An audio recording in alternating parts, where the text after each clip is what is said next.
you're experiencing a server timeout error in Valorant, specifically error code 2026, follow these steps to troubleshoot and potentially resolve the issue. Step 1. Check server status. Visit the official Riot Games server status page to see if there are any ongoing outages or maintenance affecting the game. If the servers are down, you will need to wait until they are back online.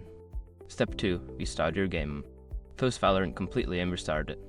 This can help refresh your connection to the servers and may resolve temporary issues causing the timeout.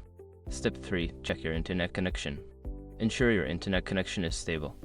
You can do this by running a speed test or trying to access other online services. If your connection is unstable, consider resetting your router or contacting your internet service provider. Step 4. Update network drivers. Make sure your network drivers are up to date. Go to your device manager, find your network adapter, and check for updates. An outdated driver can cause connectivity issues with online games. Step 5. Disable VPN or proxy. If you are using a VPN or proxy, disable it and try launching Valorant again. These services can sometimes interfere with your connection to the game servers. If you follow these steps and still encounter issues, consider reaching out to Riot Games support for further assistance.